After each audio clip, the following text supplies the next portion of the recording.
Henrietta, our daughter-in-law, loudly said that elderly folks like us, being of a different class, shouldn't come to the housewarming party. We were shocked by her audacity and couldn't find words to respond. Aita kept silent for our eldest son Warren's sake, but Henrietta's disrespectful attitude pushed my limits. My husband, Regan, and I exchanged glances, nodded in agreement, and told Henrietta that we understood. Satisfied, she smiled and went back to Warren. I am Bridget, 73 years old, and Warren is our son with Regan. Warren was always quiet, but started to assert himself in college. He introduced us to the woman he was seriously dating, and we happily consented to their marriage. Around 3 years into their marriage, during Christmas, Warren and his wife were coming home for the first time. I was excited to spend time with Henrietta. When they arrived, Henrietta initially seemed shy, but gradually relaxed. As it got dark, I stood up to prepare dinner, and Henrietta offered to help in the kitchen. While we were in the kitchen, an unfamiliar, lower, and harsher voice said, "It's cold. This house is too cold." I turned towards Henrietta in disbelief as she rubbed her hands together in discontent. In an unhappy tone, she expressed her dislike for old houses and complained about Warren insisting they come. Stunned, I was speechless as Henrietta vented her bad mood at me. She even made a disparaging comment, suggesting that my appearance was all an act to get married. "I'm tired of waiting. Hurry up and get ready." "I'm hungry," said Henrietta, seemingly annoyed by my stunned silence. She gestured toward the stove and spoke dismissively. I hurried to obey, probably more shaken than I realized. Once I started moving, Henrietta did nothing but dictate, not lifting a finger to help. She complained about everything, criticized my methods, yet did nothing herself. By the time the preparations were done, and it was just a matter of serving the food, Henrietta suddenly became active, charming Regan and Warren, and blushing at their praise. It was then that I finally understood Henrietta's true nature. 10 years later, Warren and his wife were returning for a visit. Henrietta had shown her true colors many times, but only in my presence. She never behaved that way in front of Regan or Warren. I had kept silent, thinking it might be a misunderstanding, but the same things happened every time they visited, confirming my suspicions. Hearing they were coming back, I felt a bit downhearted, while planning to avoid being alone with Henrietta as much as possible. The doorbell rang. Sighing, I opened the door to find Warren standing alone. Surprised not to see Henrietta, I involuntarily looked around for her. Warren, noticing my reaction, spoke with a hint of apology. "Sorry, Mom. Henrietta had some urgent work and will join us later. She said it's okay to go ahead with the grave visit without her." It seemed Henrietta wouldn't be joining until her work was finished, and I felt a sense of relief at the thought of not having to witness Henrietta's behavior, even for a little while. I welcomed Warren into the house, and Regan, who was in the living room, noticed Henrietta's absence and asked about her. While preparing tea, I found myself sighing deeply without realizing it. We decided to relax for the day and postpone the grave visit to the next day.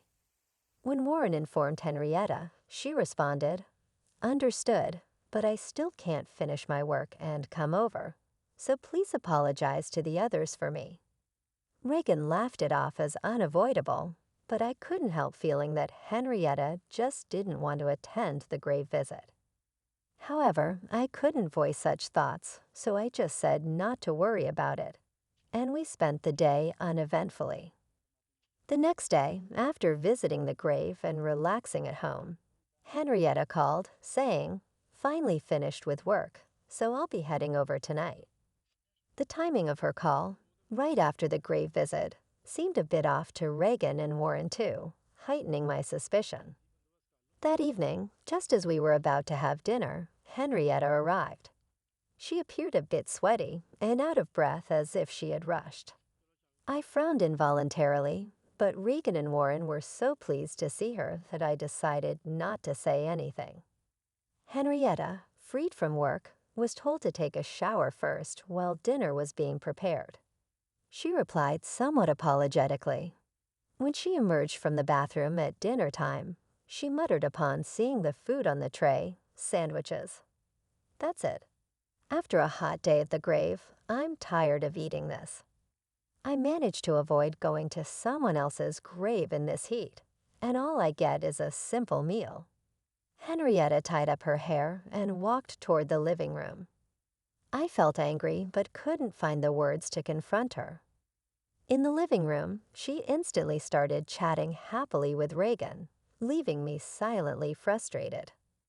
Another 10 years passed, and Warren decided to move from his apartment to a house.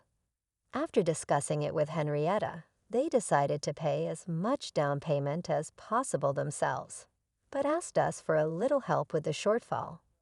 We couldn't refuse our dear Warren's request, so we immediately agreed and transferred the needed amount. Soon after, Warren informed us that their new house was built, and they planned the housewarming party with both families. I hadn't seen Henrietta's parents since the wedding, so I eagerly agreed to attend, considering everything that had happened.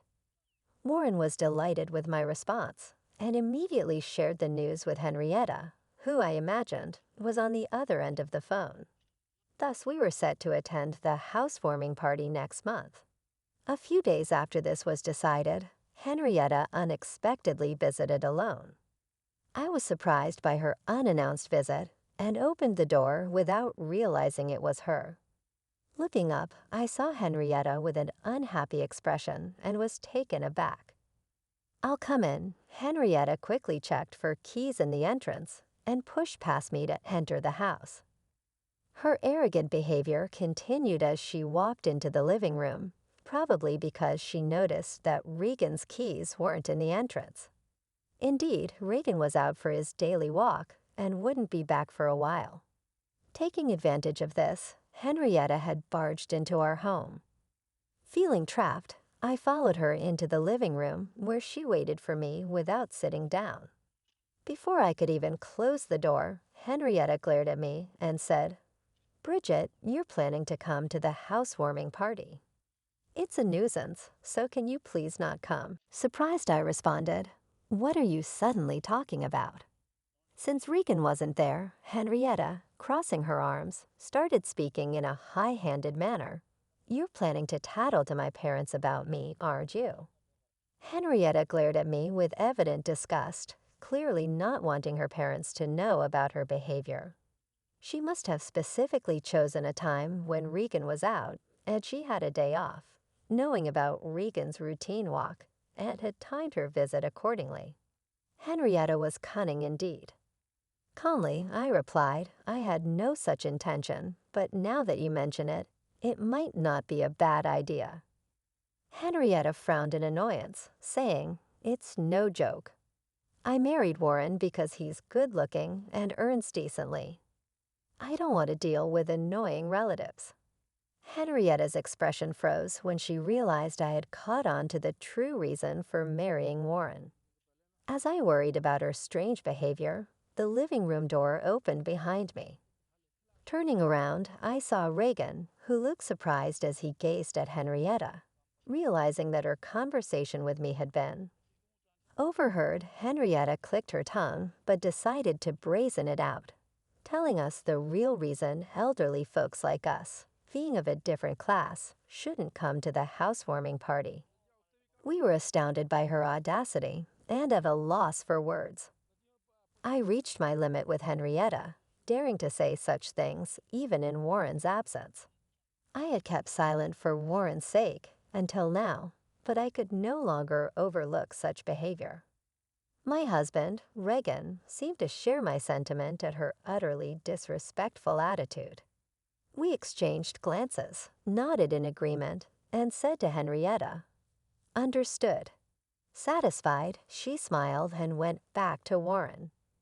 Left behind, we felt suddenly very tired and sat down on the sofa. On the day of the housewarming party, We didn't go to Warren and his wife's home. We hadn't told Warren anything about the incident with Henrietta. Naturally, he must have thought we were coming. By now, Warren and his wife might be panicking. Sipping coffee with Regan at a cafe, I pondered this when Regan's mobile phone rang. He got up, answered the call, and stepped out of the cafe.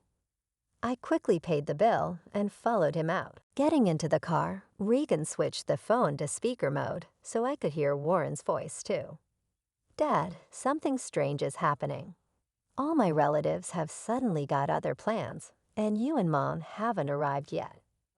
Even Henrietta's relatives are canceling one after another. What's going on?" Feeling guilty about Warren's anxious tone, but deciding to play dumb, we exchanged glances. "Who knows what Henrietta's saying?" Regan asked, sounding casual. His acting was so natural that it surprised me. Noticing my reaction, Regan winked and gestured for me to keep it a secret. I had to stifle a laugh, covering my mouth. Henrietta is also confused. "Oh, another call's coming in. I'll call back later." "Be safe coming over," Warren said, still seeming to expect our visit. This made me feel remorseful, but I convinced myself it was necessary to get back at Henrietta. Then my mobile phone rang. It was a relative who was supposed to attend to today's party. Feeling sorry but chatting for a bit, I was engaged in a long conversation with a talkative relative when Regan's phone rang again. It was Warren. Regan switched to speaker mode and answered. "Dad, I just spoke to Henrietta's mom." "What's going on? If you can still come, please do right away." Warren's voice, sounding close to tears, made me feel a tightness in my chest. Regan looked at me with furrowed brows. After I nodded at him, he reassured Warren. "Understood. We'll be right there. Calm down." With that, Warren, sounding relieved, hung up. We, who were at a cafe near Warren's new home, drove towards his place. Upon arriving and ringing the doorbell, Warren rushed out to greet us. Behind him, Henrietta glared at us with furious eyes. Once inside, Warren ushered us to the living room, waiting for us to sit on the sofa. Eagerly he asked, "I didn't expect you to arrive so soon. Where were you? What's going on?" "All our relatives are angry, and Henrietta's relatives are apologizing. I have no idea what's happening." "Calm down, Warren. First of all, congratulations on your new home." "I'll explain everything now," I said to calm him down. I turned to Henrietta, who was silently sitting. "You know why we're the only ones here, don't you, Henrietta?" "What do you mean?" Henrietta feigned ignorance, prompting me to sigh lightly before continuing. "It seems you didn't want us here, but given the current situation, your worries are gone, aren't they?" "Didn't want us here? What does that mean?" Warren sounded confused. I smiled slightly and continued. "Both your relatives and ours know everything now. Unfortunately, your plans have failed. You've already been reprimanded by your relatives, haven't you?" A low growl, unmistakably from Henrietta, was heard. Ignoring this, I continued, looking straight at her. "Given Warren's reaction, you've been pretending to be good ever since you were dating him. Now that your true nature is exposed, why don't you just accept it?" "I didn't invite you." Her voice, now much quieter than before, made Warren lean in closer to hear her. She repeated, "I didn't think to invite you. I told you not to come. Why did you come anyway and spread lies among the relatives?" Framing me, "Is that fun for you?" Taken aback by her intensity, Warren recoiled. I sighed, with Henrietta still insisting she was the victim. "Mobile phones are so handy, aren't they, Henrietta?" I nodded at Reagan. He took out his phone, operated it, and then looked at Warren. "I just wanted to marry Warren because he's good-looking and earns decently. I don't want to deal with troublesome relatives." Anyway, elderly folks like you, being of a different class, shouldn't come to the housewarming party. Henrietta's words from that day played from Regan's mobile phone. Henrietta turned pale and looked at Warren. After the playback, Warren turned slowly to Henrietta, his mouth agape. Henrietta tried to deny it, but what excuse could she give after that recording? The weather turned bad, so I cut my walk short and came back only to hear this incredible conversation. I couldn't help but record it. Glad it was useful, Regan said regretfully. Warren looked at me for confirmation, and I nodded firmly. I couldn't believe it at first either, Warren, but the truth is, there in the recording, Henrietta's true feelings and her last words were said. Despite my presence, it's hard to escape. Now Regan fixed his gaze on Henrietta, questioning how anyone could stay calm knowing she had been deceiving everyone since her dating days with Warren, let alone after their marriage. Seeing his look, Henrietta dropped her shoulders and ceased her struggle. This seemed like an affirmation to Warren, who abruptly stood up and left the house. It happened so suddenly that we couldn't stop him. Although Regan hurried after him, he soon returned.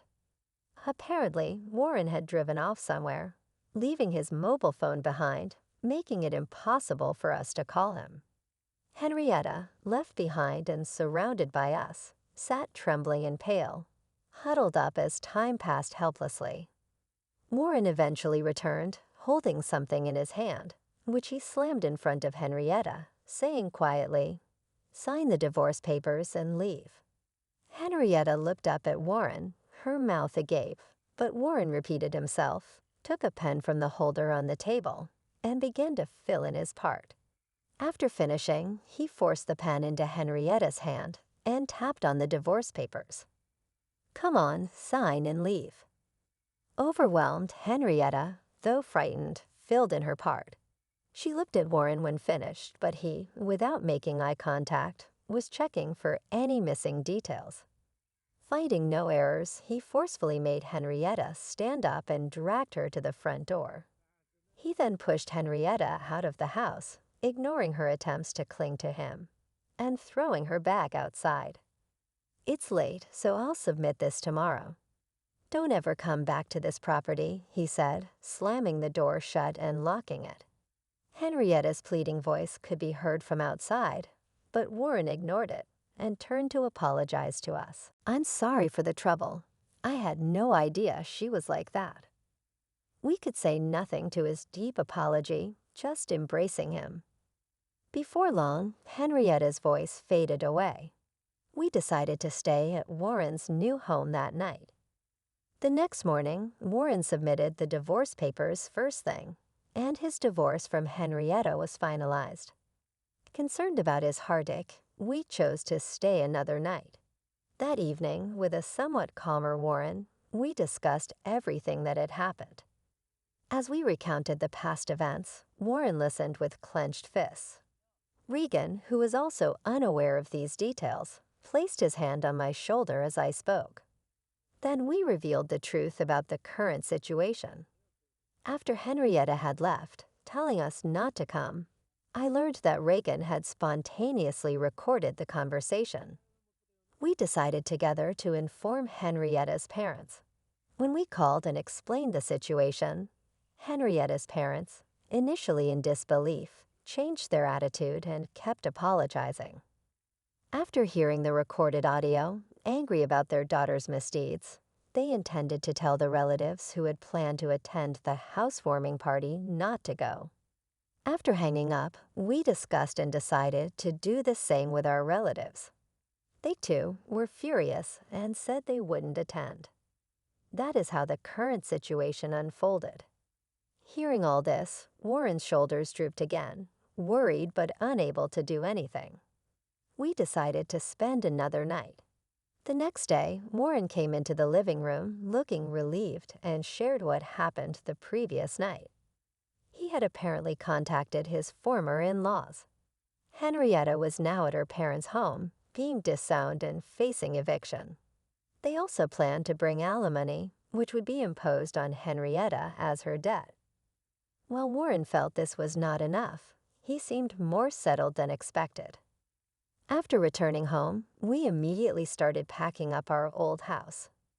Now dated, it was said to be handed over. The house was actually being remodeled for us to live in together. Since Warren was at work during the day, the renovations were to take place. Though costly to modify a newly built home, with some financial gain from the recent events and our help, the decision was made. While waiting for the house's remodeling, we were happily clearing out our old home.